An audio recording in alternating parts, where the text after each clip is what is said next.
मया संस्कृतं ते मन्यते देवकी सुतम।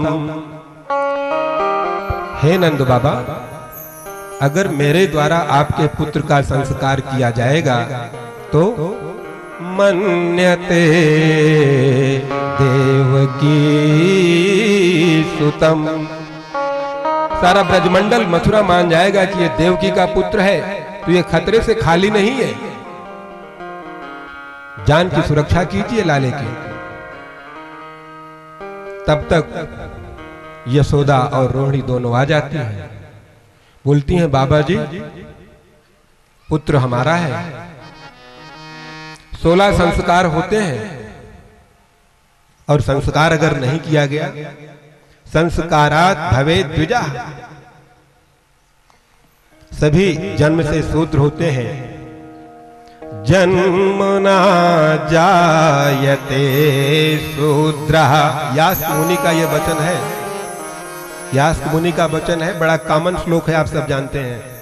यास्क मुनि बता रहे हैं जन्मना जायते शूद्रः संस्कारात् भवेत् द्विजः वेद पाठात् भवेत् विप्रः ब्रह्म जानाति ब्राह्मणः। जन्म से सब शूद्र हैं और जो संस्कारित हो गए, जिनको 16 संस्कार उनके भाग्य से प्राप्त हो गया, तो वो द्विज हो जाते हैं। जो वेद का ज्ञान प्राप्त कर लेते हैं, जो वेद का पठन पाठन करके, वेद अर्थात वेदो साक्षात् नारायणः स्वयं भूरीति शुश्रुवः।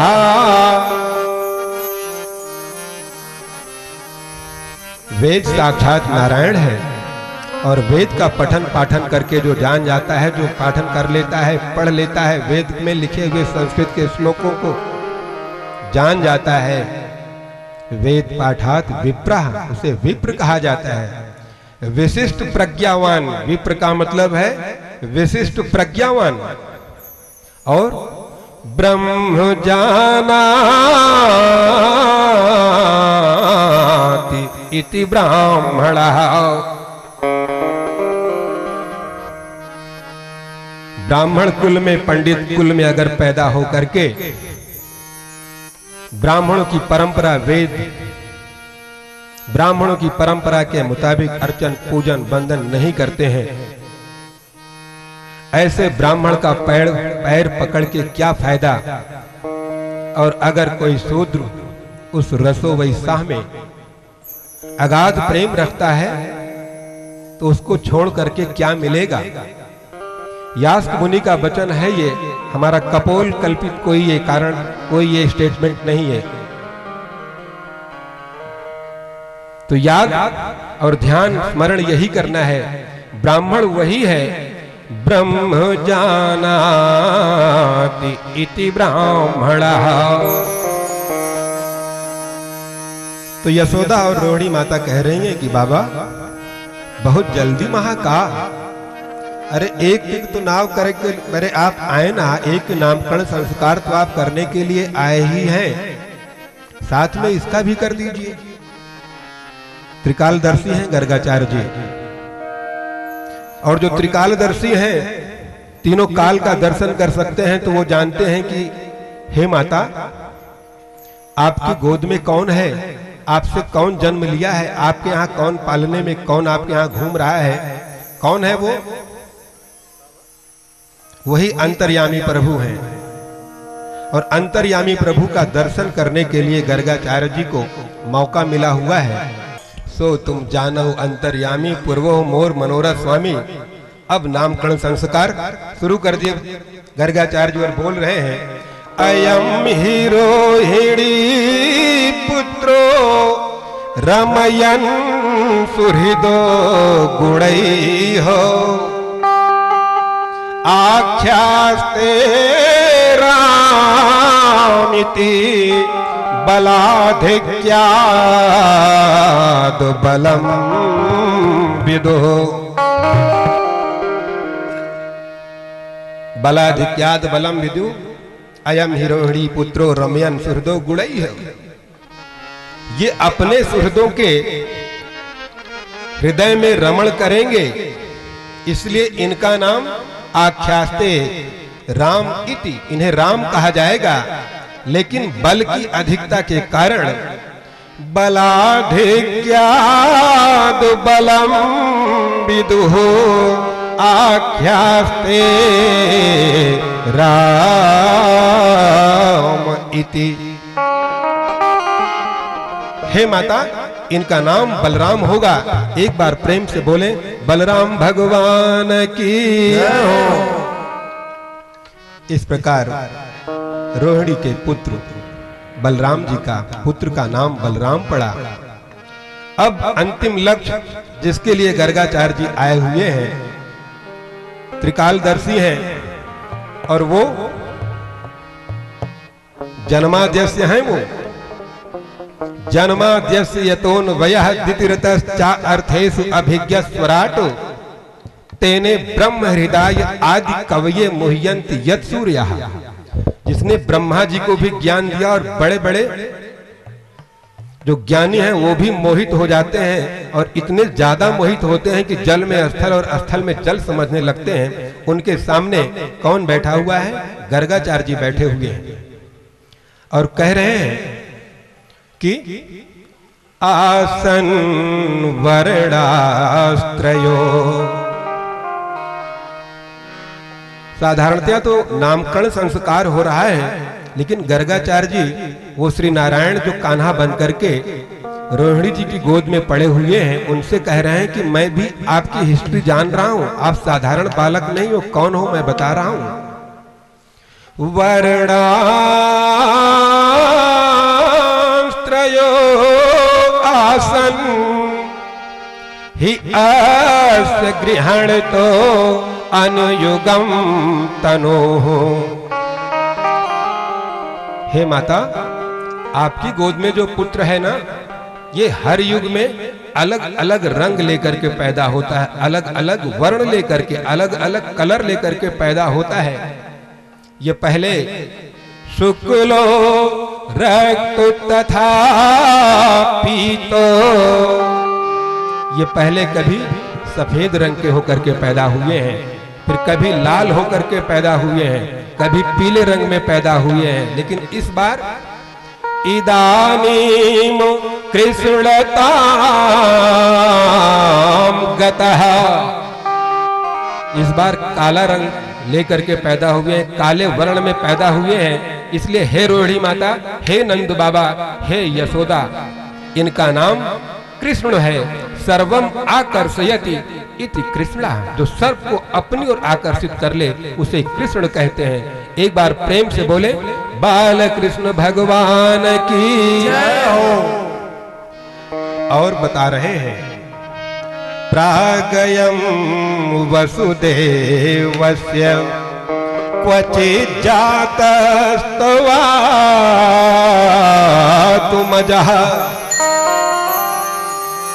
ये पहले कभी वसुदेव जी के पुत्र हो चुके हैं।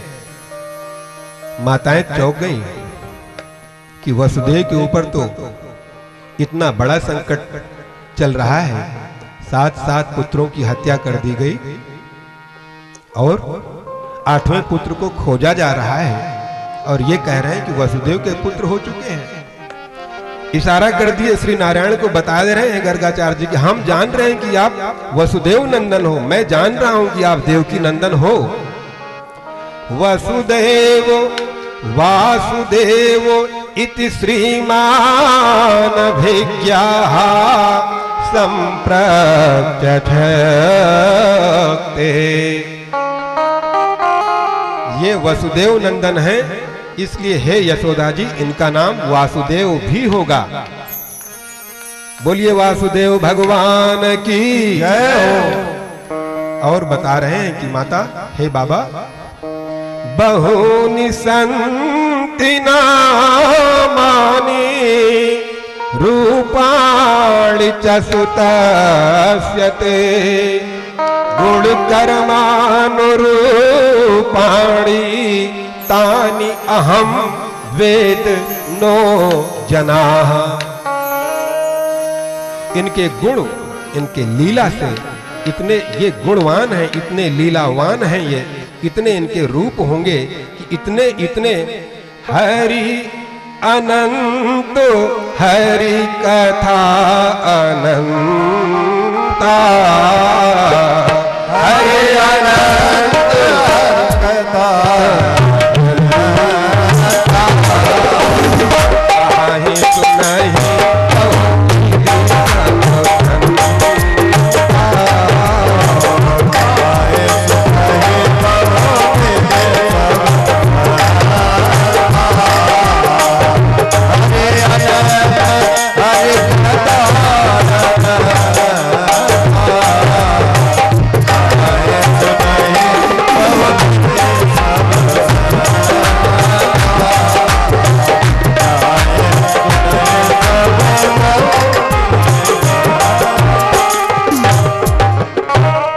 माता, इनके बहुत रूप होंगे, बहुत गुणवान होंगे, इनके बहुत अनंत अनंत नाम, अनंत अनंत गुणवान हैं ये। हे संतजनों, इस प्रकार से नामकरण संस्कार की लीला संपन्न हुई और भगवान अपनी बाल लीला से अपने भक्तों को प्रसन्न कर रहे हैं, आनंदित कर रहे हैं। और जब अपनी लीला को करते हैं तो देख देख करके जो ऋषि मुनि महात्मा संत वेद की ऋचाएं जो गोपियां बन करके ब्रजमंडल में घूम रही हैं, ब्रजांगनाएं बन के घूम रही हैं, उनको लगता है कि हे प्रभु, आप कितने करुणा निधान हो, हमें प्रसन्न करने के लिए आप इतनी इतनी लीला कर रहे हो, छोटे बालक के जैसे, साधारण बालक के जैसे। तो क्या हो रहा है कि भगवान बड़े हो गए और दौड़ने लगे, और जब दौड़ने लगे तो उद्दंडता दिखा रहे हैं, साधारण बालक के जैसे ही उद्दंडता दिखा रहे हैं। और क्या कर रहे हैं कि गौशाला में जाते हैं, नंद बाबा के अलावा जो और छोटी छोटी गौशालाएं हैं वहां जाते हैं, बछड़े जो बंधे रहते हैं उनको छोड़ देते हैं। जो बछड़ा यहाँ है वो बछड़ा वहां भी है। माजरा क्या है? ब्रह्मा जी अपनी चेतना को जागृत की और बछड़ों को जब ध्यान से देख रहे हैं तो बछड़े उनको कैसे दिख रहे हैं। सुखदेव जी महाराज राजा परीक्षित को बता रहे हैं कि बछड़े ब्रह्मा जी को कैसे दिख रहे हैं। चतुर्भुजा शंख चक्र गदा राजीव पाणयः। बछड़े ब्रह्मा जी को चतुर्भुज रूप श्री नारायण का और चारों भुजाओं में शंख चक्र गदा पद्म धारण किए हुए हैं। किरीटिनः कुंडलिनो हारिणो वनमालिनः। ब्रह्मा जी आंख मलने लगे कि मेरी आंख में कुछ हो गया क्या, ये बछड़े चतुर्भुज रूप में क्यों दिख रहे हैं। चतुर्भुजा शंख चक्र गदा राजीव पाणयः। किरीटिनः कुंडलिनो हारिणो वनमालिनः।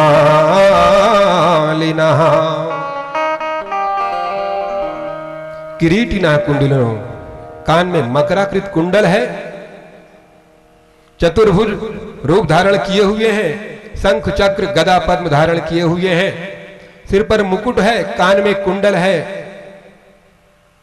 वनमालिना हारिणो वनमालिना, और वनमाला पहने हुए हैं। वनमाला कौन सी माला होती है? गुलाब की माला, चमेले की माला, विविध प्रकार के फूलों की माला। लेकिन वनमाला कौन सी माला है जो केवल श्री नारायण श्री कृष्ण चतुर्भुज रूप में पहनते हैं।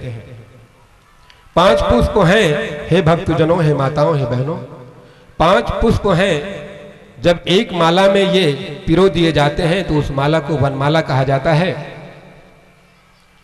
चंपा, कुंद, तुलसी, चंदन और पारिजात, ये 5 पुष्पों से बनी हुई माला को वनमाला कहते हैं।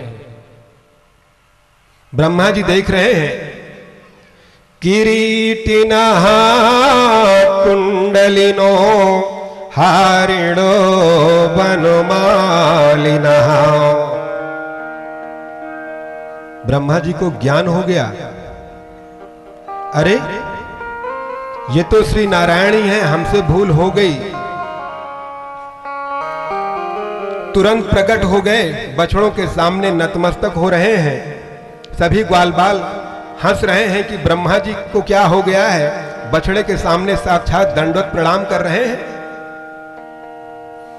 भगवान श्री कृष्ण आए, बोले क्यों ब्रह्मा जी, क्या समझ रहे हो? ब्रह्मा जी हाथों में पुष्प लेते हैं और कहते हैं प्रभु नौमीड्यते अभ्रवपुषे तडिदंबराय गुंजावतन परिपृच्छ लसन मुखाय।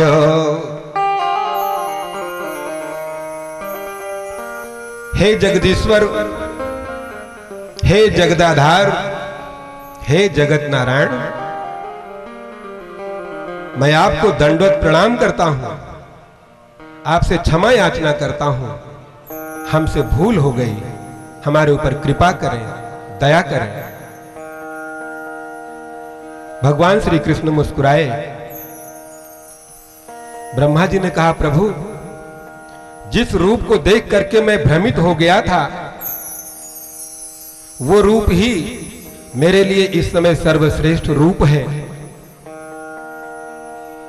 दाएं बाएं डंडा और सींग का बाजा, हाथ में अचार, दही भात और मनसुख चाटता रहे, ये जो दृश्य है प्रभु, ये सबसे अच्छा दृश्य है। बोले क्यों? ब्रह्मा जी ने कहा अच्छी सूरत को संवरने की,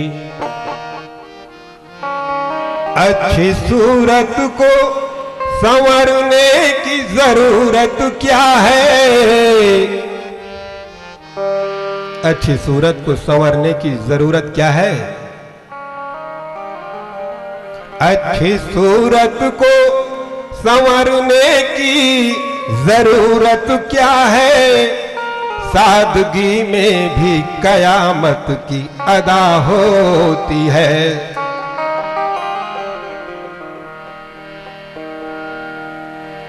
वन्यस्त्रजे कवल वेत्र विषाण वेणु लक्ष्म स्त्रिये मृदु पदे पशुपांग जायो।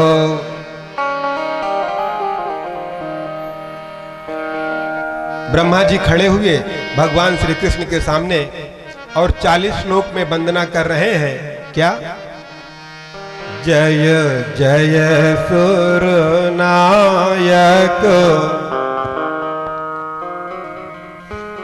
जय जय सुरनायक, धन सुखदायक, अनंत पाल भगवन हरता। जय जय सुरनायक, धन सुखदायक, अनंत पाल भगवन हरता।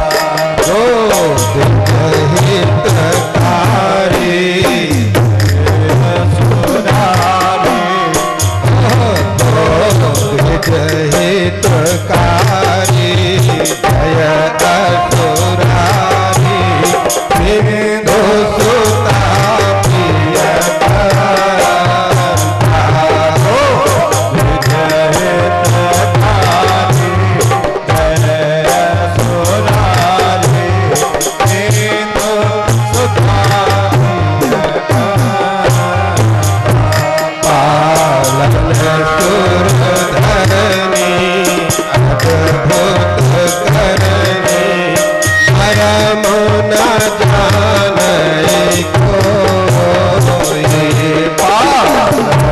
सोना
वेद पुकारे प्रभु सो श्री भगवान।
इस प्रकार 40 श्लोक में पितामह ब्रह्मा ने श्री कृष्ण की स्तुति की। कादरू का पुत्र जब काली बड़ा हुआ तो अपने बल और अपने विष से मतवाला हो गया और बोला जिसको फुफकार दूं वो मर जाए, ये गरुड़ की औकात क्या।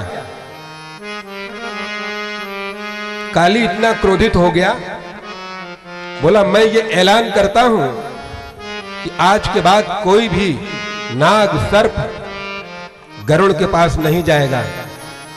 देख लेता हूं वो गरुड़ कितने पानी में है।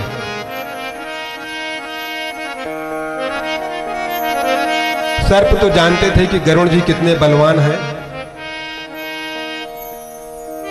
तो कुछ सर्प चोरी चुपके जाकर के मॉर्निंग में चले जाते थे कि भाई जाओ, नहीं तो बिना मतलब के युद्ध होगा और थोक के थोक मार डालेंगे गरुड़ जी। जब काली जाना कि ये चोरी चुपके जा रहे हैं तो वो ऐलान दोबारा कर दिया, आज के बाद अगर ये पता लग गया कि कोई जा रहा है तो गरुड़ पहले खाएं या न खाएं, मैं खा डाऊंगा उस सर्प को। इस प्रकार भयंकर युद्ध हुआ।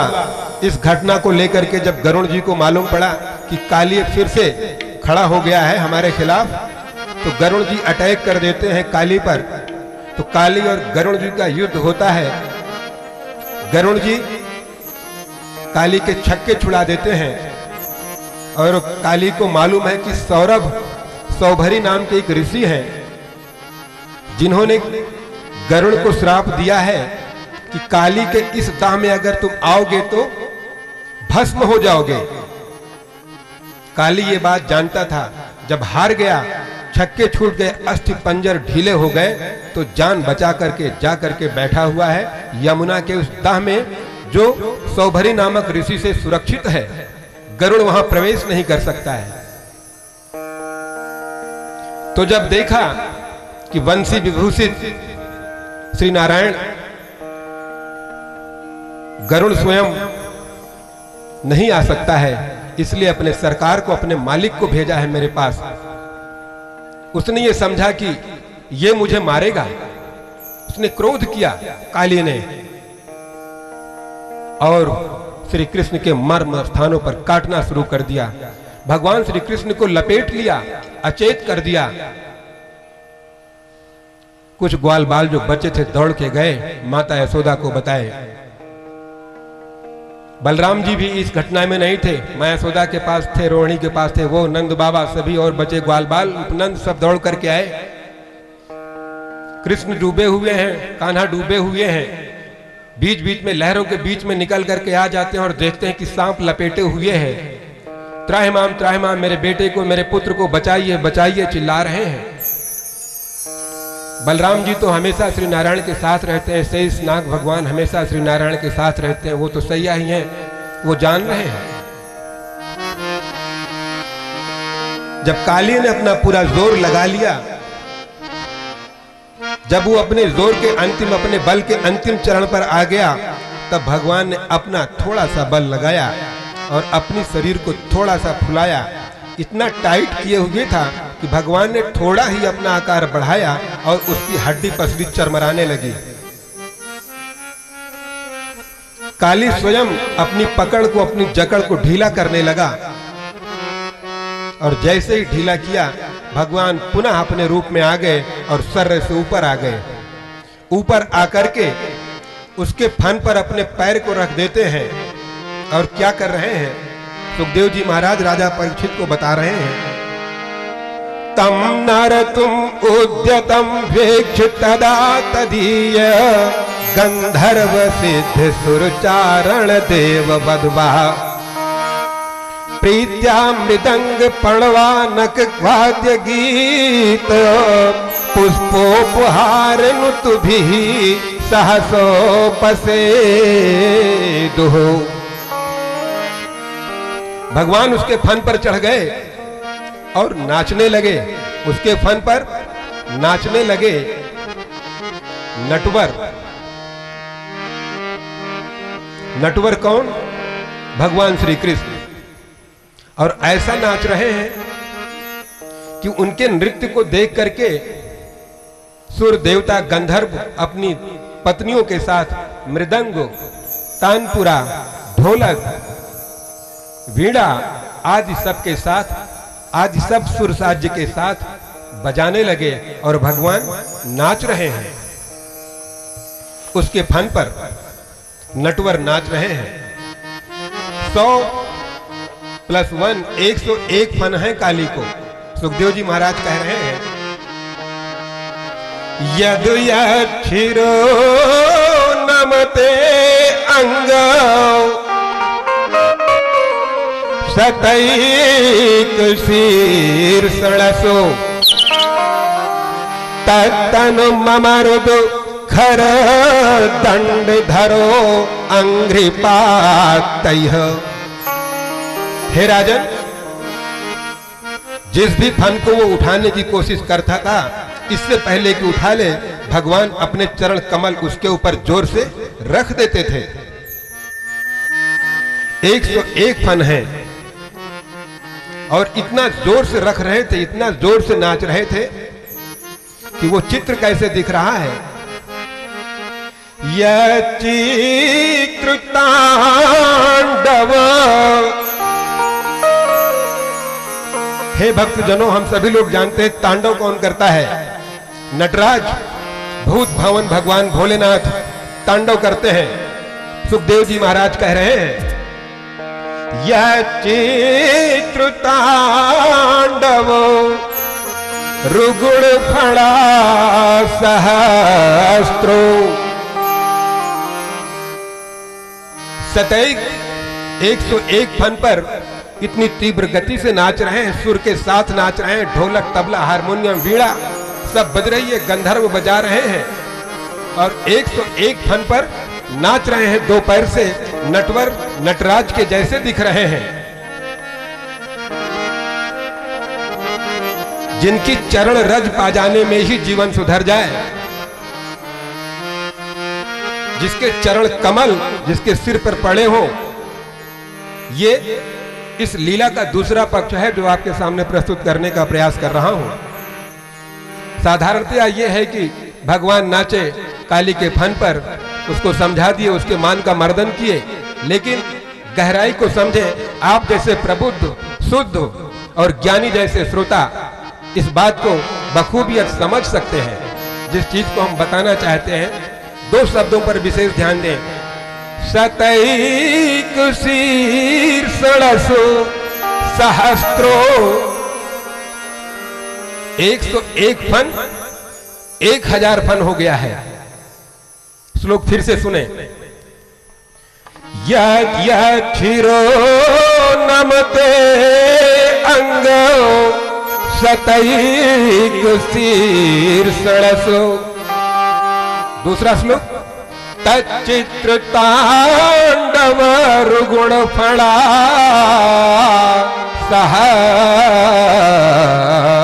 सहस्त्रो। 101 फन पर जब नटवर नटराज के जैसे नाचे तो 1000 फन हो गया। और 1000 फन है किसको? शेषनाग भगवान को। जिसके चरण रज से जीवन सुधर जाए, अगर वो अपना पैर आपके सिर के ऊपर रख देते हैं तो आप कितने पुण्यशील हैं। आप शेषनाग के जैसे हो गया है काली। ये संतों का गोपनीय रहस्यात्मक अर्थ है काली के दमन का, और तांडव कर रहे हैं। जब इस चित्र को, यह चित्र तांडव, जब इस चित्र को नाग पत्नियों ने देखा तांडव कर रहे हैं, तो नटवर नटराज हो गए हैं भगवान श्री कृष्ण, भूत भावन भगवान भोलेनाथ के जैसे लग रहे हैं। नाग पत्नियां कह रही हैं, प्रभु हे भूत भावन भगवान भोलेनाथ, जिसको आप गले में लपेटते हो, जिसे आप अपने गले की शोभा बनाते हो, इसने आज ऐसा क्या पाप कर दिया कि आप इसे रौंद रहे हो? ममर्त, अरे आपकी चरण रज ही बेड़ा पार कर देती है। आपका चरण कमल इसके सिर पर पड़ गया, कितना भाग्यशाली है। गंधर्व देवी देवता सब आश्चर्यचकित हो रहे हैं कि जिसके पति के मुख से रक्त का वमन हो रहा है, फन फटा जा रहा है, और पत्नियां कह रही हैं वाह क्या मजा आ रही है तुमको। पत्नियां चुप नहीं हुई। पत्नियों ने कहा, प्रभु ननाक पृष्ठम न च पारमेष्ठम न सार्वभौमम न रसाधिपत्यम न योगि सिद्धिर पुनर्भवम् वा। आपकी चरण रज इतनी महत्वपूर्ण है कि अगर चरण रज एक साइड में रखी हो और दूसरे साइड में स्वर्गलोक रखा हो, ब्रह्मलोक रखा हो, पूरा पृथ्वी का राज्य रखा हो, रसातल रखा हो, आठों सिद्धियां रखी हो, और एक तरफ आपकी चरण रज हो, तो वांछति यतो पादुरजः प्रपन्नः। तो जो संत हैं, जो ज्ञानी हैं, जिन पर आपकी कृपा है, वो आपकी चरण रज को उठा करके अपने मस्तक पर रख लेंगे। हम भाग्यशाली नहीं हैं सभी नागपत्नियां कि हमारे पतिदेव के सिर पर आपके चरण पड़ गए। पीतांबरा अरुण बिंब फलाधर ठाक पूर्णेन्दु सुंदर मुखादर बिंद नेत्रा। जब इस रूप को कमल ने देखा तो पवन देव से कह रहा है कि हे पवन देव, आपने हमेशा हमारे मकरंद के संपर्क में आकर के अपनी गुणवत्ता को बढ़ाया है। जब कमल की खुशबू से सनी हुई हवा नाक में पहुंचती है तो हर आदमी प्रसन्न हो जाता है, क्योंकि श्री नारायण से निकला हुआ अप्राकृतिक ये पुष्प कमल गुजारिश कर रहा है, या गुजारिश करने से पहले इंप्रेशन डाल रहा है, प्रभाव डाल रहा है कि मैं आपसे कहना क्या चाहता हूं। बता ये रहा है कि मेरे संपर्क से आप सदा गुणवान कहे जाते हो, तारीफ कर दी जाती है, आपकी क्या खुशबू, क्या हवा। आपने जब से मेरे खुशबू को ले रहे हैं, उसके बदले में अगर आप मुझे कुछ देना चाहते हो। सुखदेव जी महाराज बता रहे हैं कि कमल क्या कह रहा है पवन देव से, अगर उसके बदले में कुछ देना चाहते हो तो हे पवन देव, आज हवा का रुख ऐसा कर दीजिए कि हमारा मकरंद यहां से उड़ करके भगवान श्री कृष्ण के चरण पर जाकर के पड़ जाए। अगर आप ऐसा कर देंगे तो मैं धन्य धन्य हो जाऊंगा। पवन देव ने कहा, हे कमल देवता, कमल नयन पद पुंडरीक पर, पुंडरीक को, मकरंद को ले जाकर के रखने में मैं भी तो चला जाऊंगा। आपने मुझे इसके योग्य समझा, मेरी बुद्धि में, मेरे विवेक में ये जागरण उत्पन्न किया, इसके लिए मैं आपको कोटि कोटि नमन करता हूं। भगवान के श्री चरण में पवन देव और कमल ये उड़ करके, खुशबू के रूप में उड़ करके उनके चरणों में पड़ करके उनका अभिनंदन करते हैं कि प्रभु हम धन्य हो गए लोग दर्शन करने के लिए आपके पास जाते हैं, आप दर्शन देने के लिए हमारे पास आ गए। आप कृपा निधान हैं, करुणा निधान हैं। और भगवान जा रहे हैं, ये दृश्य देख रही हैं गोपियां। और जाते जाते जब पवन देव और कमल का वो मकरंद जब पड़ा तो भगवान इति वेणुरवम राजन, वंशीधारी की वंशी पहली बार बजने चल रही है, वेणु पहली बार बज रही है। अभी तक खोस के चलते थे दहने के जोर, इस बार बजाए पहली बार। इति वेणुरवम राजन सर्वभूत मनोहरम। जितने जीव हैं सबके मन को हर लिया जब बजी। जितने जीव हैं सर्वभूत मनोहरम।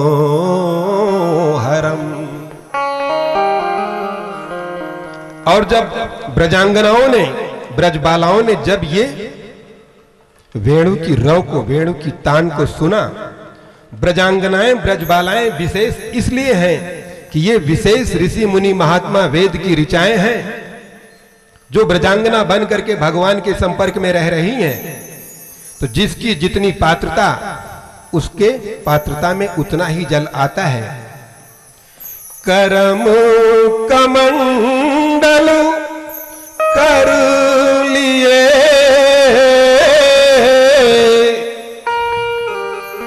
तुलसी जहां तहां जाए, सरिता कूप समुद्र की बूंद न अधिक समाए। जिन ऋषियों की जैसी पात्रता है भगवान लीला में उनको इतना रस दे रहे हैं। तो इति वेणुरवम राजन, हे महाराज परीक्षित, इस पंडाल में बैठा हुआ हर श्रोता महाराज परीक्षित के जैसा ही सुन रहा है जितना मैं श्रीमद् भागवत में घुस पाया हूं मेरे ज्ञान के मुताबिक। बाकी आगे भगवान जाने। इति वेणुरवम राजन सर्वभूत मनोहरम। और जब ब्रजबालाओं ने वेणु की रव को, वेणु की तान को जब सुना तो इतना विहलित हो गई, इतना खुश हो गई, इतना प्रहलादित हो गई, इतना आह्लादित हो गई, इतना विह्वल हो गई कि बोल न सकी वो कि कैसे बज रही है। सुनते ही श्रुत्वा ब्रज स्त्रियः सर्वा वर्णयन्तो भिरे भिरे। जब गोपियों के कान में वेणु की रव, वेणु की तान जब घुसी तो कुछ बोल ना पाई। वर्णयन्तो भिरे भिरे। जब सुनी तो क्या घटा कि सामने जो गोपी थी उसको जाके लपक के कहनिया लिया। श्लोक का अर्थ यही है, वर्णयन्तो अभिरे भिरे। वाणी गदगदा यस्य चित्त। जब आनंद प्राप्त हो जाता है तो वाणी रुंध जाती है, बोल नहीं सकती है, हृदय द्रवित हो जाता है और आंखों से अश्रु निपतित होने लगते हैं। और वो अश्रु आनंद की अनुभूति का प्रमाण है। जाकर के एक दूसरे को गले लगा लेती हैं और वर्णन कर रही हैं, बोल नहीं पा रही हैं, गले लगा लगा करके बार बार बताना चाहती हैं कि सांवरे सरकार कैसी वेणु की रव तान छेड़े हुए हैं। वेणु की रव को सुन करके सभी गोपियां पूरी तरीके से आनंद में मग्न हो गई हैं। और उस आनंद में मग्न होते हुए हम सभी श्रोता आज 1:30 बजे तक ऐसे ही आनंदित रहेंगे। कल वेणु की रव यही तान से, इसी सुर से इसी मंच से, इसी कथा पंडाल से आप जैसे प्रबुद्ध शुद्ध बुद्ध श्रोताओं के बीच में फिर से प्रयास किया जाएगा। कल तक के विश्राम के लिए सबको जय श्री कृष्ण, जय श्री राम। बहुत बहुत धन्यवाद, बहुत बहुत अभिनंदन। आपकी चरण रज को मस्तक पर रख के आपको प्रणाम। आरती होगी, आप लोग आरती के बाद प्रसाद ग्रहण करें, फिर अपने निज स्थान को गमन करेंगे। जय श्री कृष्ण, जय श्री राधे।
जीवन साथ आप हो।